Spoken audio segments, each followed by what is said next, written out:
दिल्ली के चुनावी रण में अब चिट्ठी वार शुरू हो गया। नए वर्ष में पूर्व मुख्यमंत्री अरविंद केजरीवाल ने नया दांव खेला। अरविंद केजरीवाल ने चिट्ठी लिखकर मोहन भागवत संघ प्रमुख से बीजेपी को लेकर कई सारे सवाल किए और जवाब में बीजेपी ने भी चिट्ठी जारी करके केजरीवाल से सवाल पूछ लिए। तो सबसे पहले हम आपको दिखाते हैं वो सवाल जो केजरीवाल की चिट्ठी में संघ प्रमुख मोहन भागवत से पूछे गए हैं। बीजेपी ने हाल के दिनों में गलतियां की, क्या संघ उसका समर्थन करता है? पहला सवाल यही अरविंद केजरीवाल की चिट्ठी में है। बीजेपी के नेता पैसे बांट रहे हैं, संघ वोट खरीदने का समर्थन करता है, ये मोहन भागवत जी से सवाल पूछे गए हैं। दलित पूर्वांचली यानी दलित लोग और पूर्वांचल के लोगों के वोट काटे जा रहे हैं, ये जनतंत्र के लिए सही है? प्रश्नवाचक चिन्ह लगा दिया। आरएसएस को नहीं लगता बीजेपी जनतंत्र को कमजोर कर रही है? यह भी पूछा कि मोहन भागवत जी बताएं कि इस पर वो क्या सोचते हैं। ये सवाल अरविंद केजरीवाल ने आरएसएस प्रमुख मोहन भागवत से पूछे। तो केजरीवाल का ये पत्र उस समय आया जब संघ प्रमुख मोहन भागवत के कई बयानों को बीजेपी की लाइन से अलग चश्मे से देखा जा रहा है। ऐसे में अब इस मुद्दे पर आरोप प्रत्यारोप का खेल शुरू हो गया है। एक तरफ आरएसएस स्वयं को कहती है कि हम एक सामाजिक सांस्कृतिक संस्था हैं, हमारा राजनीति से कोई लेना देना नहीं,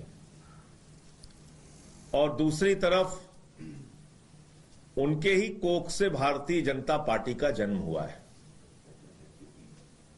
और भारतीय जनता पार्टी के लिए आरएसएस दिल्ली के अंदर प्रचार करना चाहती है और जुटे हुए हैं उनके लोग।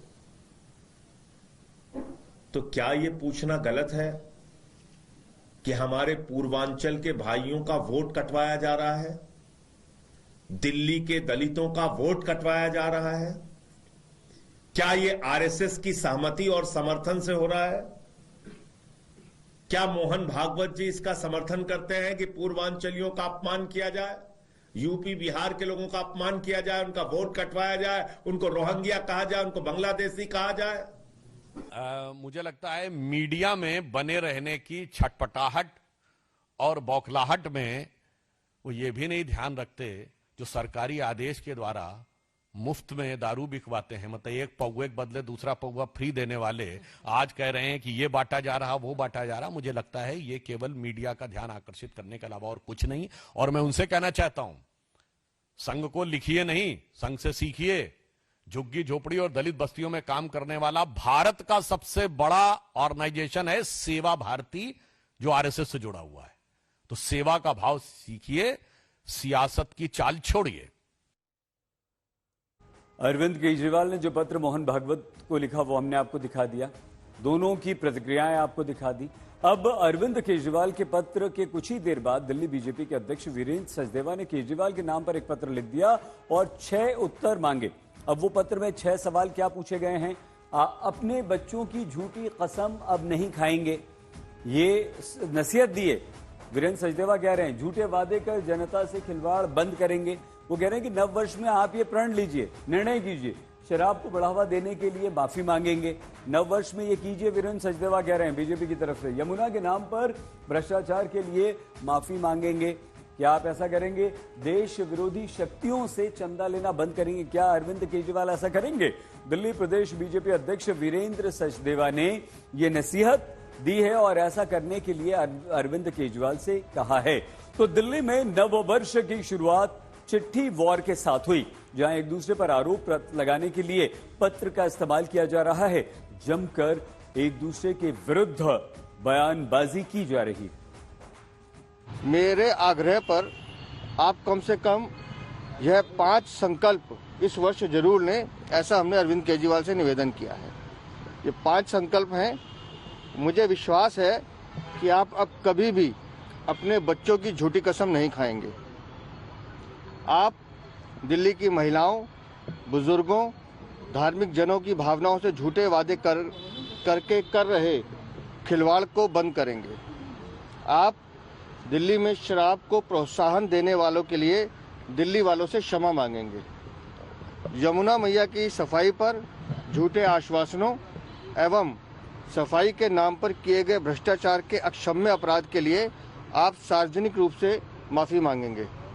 आप राजनीतिक स्वार्थ के लिए देश विरोधी ताकतों से मिलना और चंदा ना लेने का संकल्प लेंगे। जिस पार्टी का नाम ही भारतीय झूठा पार्टी है, जो पार्टी 2 करोड़ रोजगार देने पे झूठ बोलती है, किसानों के फसल का दाम दोगुना करने पे झूठ बोलती है, 15 अगस्त 2022 तक पक्का मकान देने पे झूठ बोलती है, काला धन ला के सबके खाते में 15 लाख देने पे झूठ बोलती है, जो पार्टी सिर्फ और सिर्फ दिन रात झूठ बोलती है, वो भारतीय जनता पार्टी उस केजरीवाल पे सवाल उठा रही है जिन्होंने बिजली फ्री किया, पानी फ्री किया, शिक्षा फ्री किया, इलाज फ्री किया, माताओं बहनों के लिए बस की यात्रा फ्री की, बुजुर्गों की तीर्थ यात्रा फ्री की, जिन्होंने दिल्ली के अंदर 10,000 किलोमीटर नई सड़कें बनाई, 3 लाख सीसीटीवी के कैमरे लगाए, जिन्होंने दिल्ली के अंदर स्ट्रीट लाइट्स लगाई, दिल्ली को आगे बढ़ाने का काम किया, 38 फ्लाईओवर नए बनाए, 250 किलोमीटर मेट्रो आगे बढ़ाए। आप उस केजरीवाल से सवाल पूछ रहे हैं। इस राजनीति के बीच धर्म पर भी दिल्ली में जबरदस्त लड़ाई चल रही है। अब तक बीजेपी दूसरी जगहों पर मंदिर धर्म की बात करती आई है, वहीं दिल्ली में आम आदमी पार्टी भी अब इस पिच पर उतर आई है, जहां आम आदमी पार्टी के नेता दिल्ली के उपराज्यपाल को घेर रहे हैं और उनसे ये कह रहे हैं कि आप मंदिरों को तोड़ना बंद कीजिए।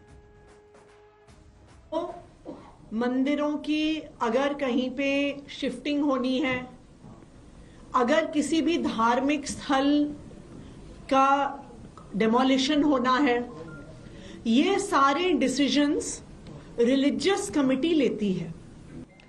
22 नवंबर को रिलीजियस कमिटी की एक मीटिंग हुई, उसके ये मिनट्स हैं। ये मिनट्स मैं इसलिए दिखा रही हूं क्योंकि कल जब मैंने एलजी साहब को चिट्ठी लिखी तो उनके ऑफिस ने कई मीडिया वालों को कहा कि ऐसा कोई भी निर्णय मंदिर तोड़ने का नहीं हुआ। यह सरासर झूठ है। 22 नवंबर को रिलीजियस कमेटी की मीटिंग हुई है और उसमें कई मंदिर तोड़ने का फैसला हुआ है। अचानक से आम आदमी पार्टी के नेताओं में धर्म को लेकर के इतनी आस्था उत्पन्न हो गई। 10 साल में आम आदमी पार्टी का शासन रहा दिल्ली में। पहले अरविंद केजरीवाल जी मुख्यमंत्री हैं, अब आतिशी जी मुख्यमंत्री हैं और धर्म के प्रति प्रेम ये निश्चित रूप से राजनीति से प्रेरित है और जो वो कह रही हैं उसमें कोई तथ्य नहीं है। मुझे लगता है कि उनको धर्म को राजनीति से नहीं जोड़ना चाहिए। अब वोटों के लालच में वो धर्म की बात कर रही हैं जो कि किसी भी मायने में सही नहीं है, क्योंकि जितनी बात वो कहती है उसमें कोई तथ्य नहीं है।